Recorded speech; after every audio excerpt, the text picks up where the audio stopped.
what I'm going to do today is we're going to show you how we take something that looks like this, nice and dark and kind of ugly, and turn it into a block of wax like this.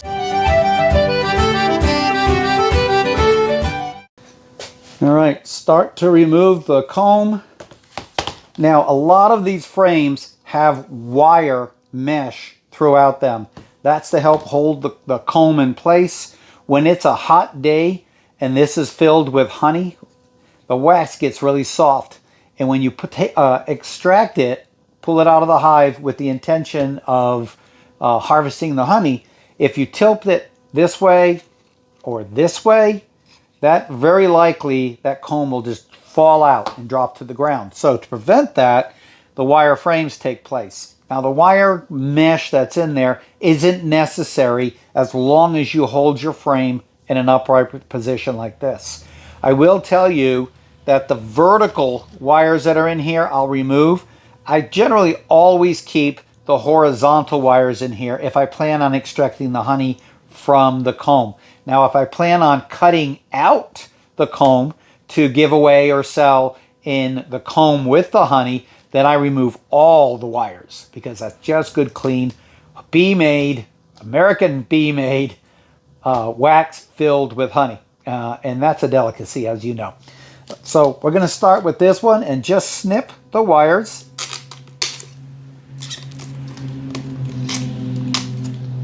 Going across.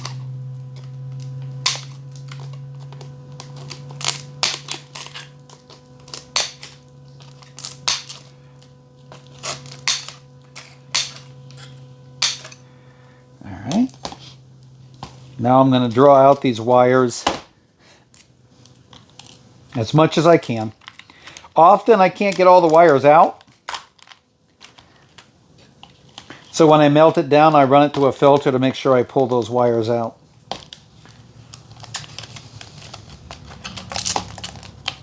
Okay. And being that it's kind of cold outside, since it's 1st of November, this wax is very brittle. It's not soft and pliable like it is when it's warm. There we go, a little bit better. And again, you can see up on top here, we have this line of wax at the top. And again, that'll promote the bees to start drawing comb from the top. And as long as I keep frames,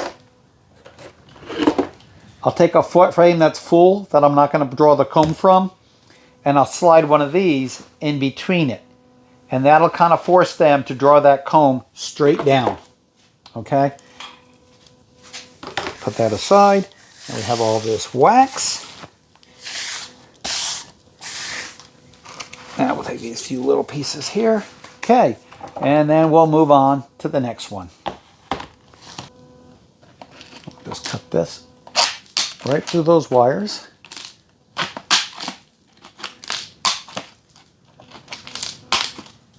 And I'll just take my hand and start peeling these off. And again, you can see the wires here. Pull those wires out.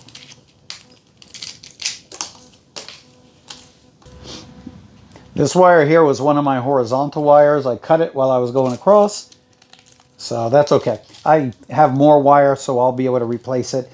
I pulled the staples out. There's little holes on the side that the wires go through, and I'll replace the staples and put a brand new wire in there. These are the things we do in the winter in preparation of the spring. And that one's ready to go back into a bee box. Well, no, it's not. I've got to put new wire on it. Then it'll be ready to go in. Okay, so I show you what I'm doing. I'm going to continue taking the wax off of these frames. The only one I really didn't show you, and it's a simple one, is the plastic frames. So let's go ahead and do that. These are simple. This is the easiest. I take a putty knife, a screwdriver, whatever, and just scrape it. And as I take that white, that's all wax, and again it's brittle because it's cold. As I take all that off, you can see the yellow plastic frame underneath. And there are people who use plastic frame all the time. I think it's just fine. To become a beekeeper, you might find it's easier to work with this because you have to replace the foundation, the wax foundation, periodically. But I still prefer the wax foundation myself. The bees seem to prefer it. They seem to draw the comb out on the wax foundation much faster than they do on the plastic. But that's it. So I'll continue drawing this comb off of these frames and I will be right back. One of the things I do want to show you is these frames were sitting in the barn for the season and they were attacked by wax moths. And what the wax moths do is they lay their eggs. They'll fly into the hive.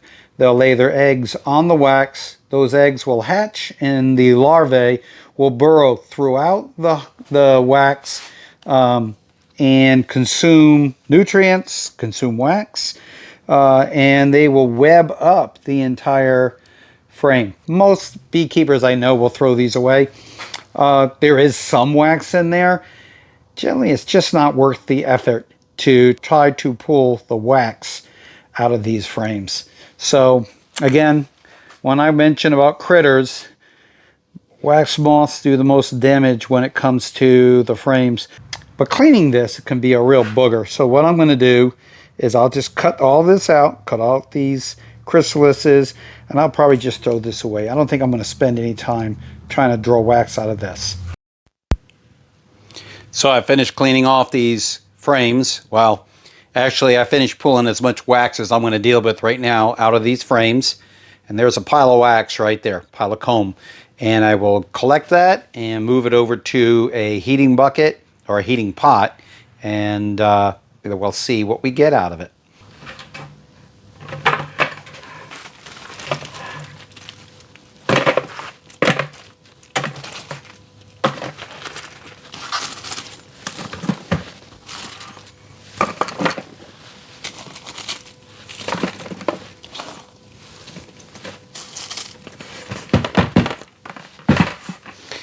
Those are the bigger pieces. This is all fine, almost like a powder, and it's still wax. So we won't waste that. That'll scooped up with the dustpan, and we will melt that first, so we don't run the risk of losing any of it. But I moved outside to do my melting. I've got here this big pot that I actually found here on the farm when we moved here. I cleaned it up, and I've been using it to melt down wax. I've got a bucket of water in which we're going to heat up in there. I've got this gas burner grill underneath it, and I'm tucked in between two buildings here. I have a little alleyway, and this is a great wind block to help me heat this up. So it's all hooked up. We're going to get started. Let's see what I do with my lighter. Get a nice flame going.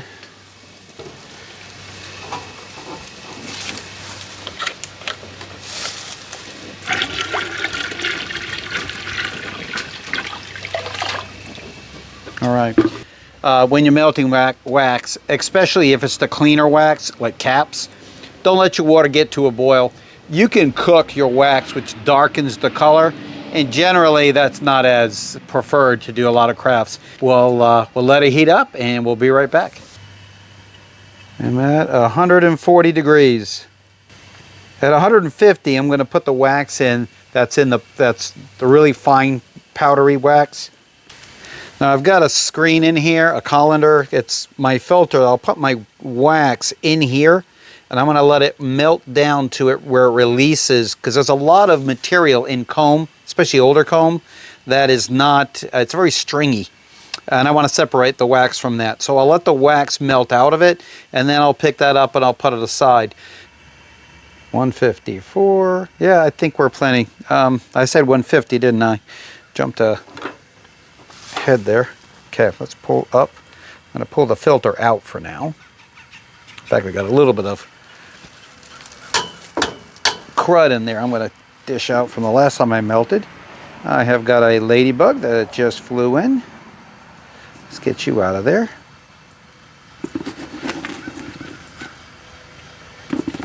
Okay. And we'll pour all the loose, really loose stuff in there. That's good. I've got my bamboo mixing stick.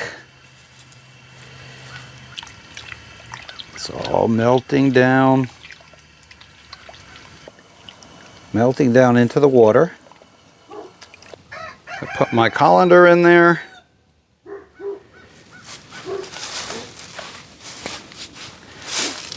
Oh.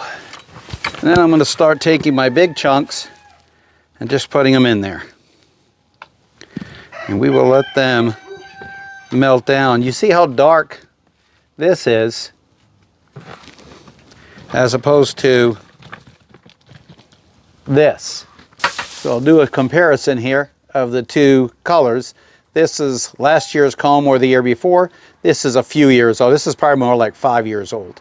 And so this won't have as much wax in it, but there'll still be wax. It's worth melting it out.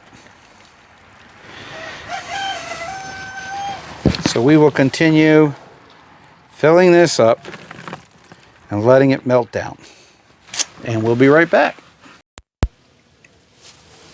This batch has been melted down. As you can see, there's still a lot of wax mixed in with this, I don't know if you want to call them undesirables, but what we don't want in our wax. So I'll come back later and process this some more. What I do want to show you is this is all filled with these, and they have a pellet shape to them. Those are referred to as the bee's knees. You always wondered where that term came from. Well, there you go. And that's old pollen or the casings from the babies, the brood, when they grew and hatched. I'm going to put these bee's knees to the side and continue on with the liquid. And if you notice, I've got honeybees flying around me because they smell the honey in this wax that I'm melting out. I noticed somehow in the video this didn't get recorded, so let me explain it to you. When the wax was melted in here, first of all, I had put the wax into the water without the colander, the lighter, powderier stuff, because that stuff was the cleaner, fresher wax, and there wasn't bee's knees that I had to filter out. That went right into the water. And then I put the colander in, and you saw me putting the pieces of wax into that. Once that melted down, I took it out and I put it over here on top of this pot. And I allowed the wax to just drip through. Now that that was done, I need to pour off the rest of the water in the pot into buckets to try to save any of that wax remnants that's left in here. Hopefully I don't spill it.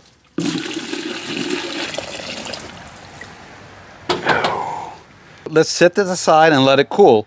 And what will end up happening is the wax will make its way to the surface.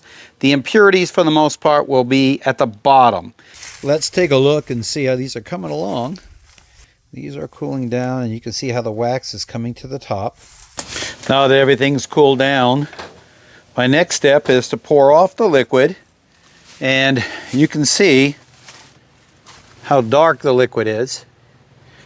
And we will just dump that right on the ground.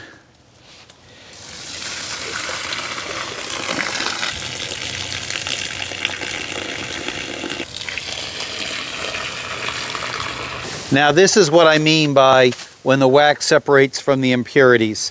If you see, there's still some impurities in the wax, bigger pieces up there. But if you look at the bottom, that's how it's all separated out. I'll take a knife or a spatula of some kind, and I'll scrape that off and throw that away. And I'll melt that down in a smaller pot and then run it through a filter again to continue the cleaning process.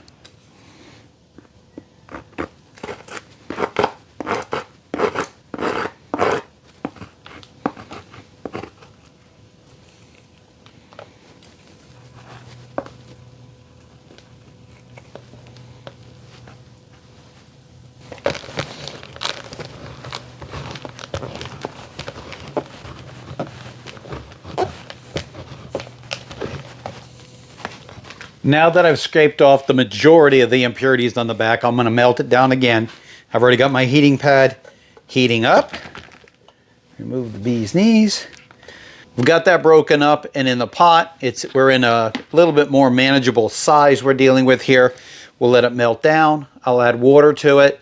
Then, once that's all melted down, we'll pour it through a filter again into this bucket.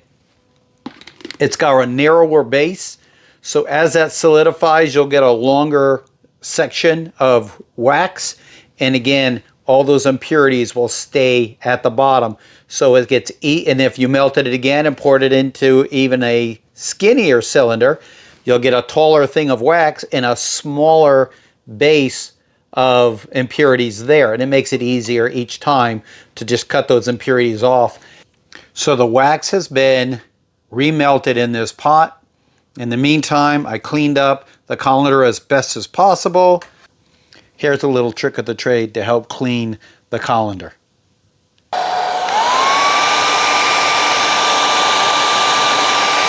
And now I'm going to transfer the melted wax that's in water from the pot into this bucket. And I've got a honeybee that has followed me into the studio. Girl, I hope we can get you out. All right. Let's see how we can do this. This is going to be a little warning. Playing with wax. This is why I do the big stuff outside. Playing with wax can leave a mess. So you just want to take your time. Just be cautious in that area. All right. Let's see what we can do here. Let's tip it this way.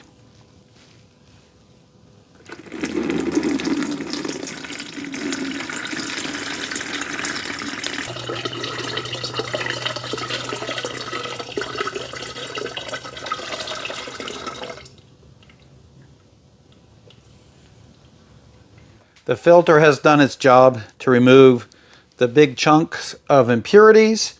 Now we still have all the light junk of impurities that's in there. And what I'm going to do now is I'm going to use a hair dryer to heat this up and melt what wax has stuck to the bottom of this to go ahead and melt on through.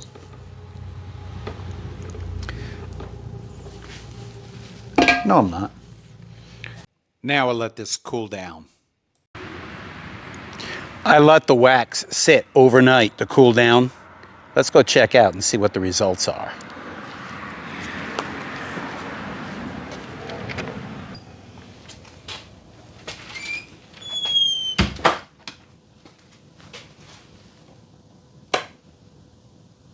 Wow, this place really is a mess. I got to get it cleaned up for Christmas.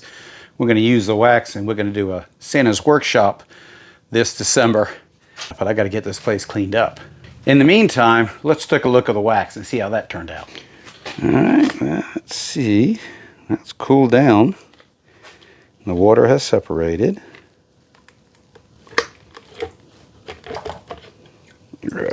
So it narrows up, which makes it thicken up. You see how much cleaner this turns out. And again, all those impurities, all the dirt, grime, it's all settled to the bottom. It's either in the water or attached to the bottom of the wax. And this is sufficient. I'll clean that off and I'll go ahead and put it up on the shelf. And that'll be ready to turn into any of the projects that we want to do. And I am looking forward to Santa's workshop. So like always, we ask you to give us a thumbs up if you liked it. Share it with others. And don't forget to subscribe. That helps us out a lot. Until next time, take care.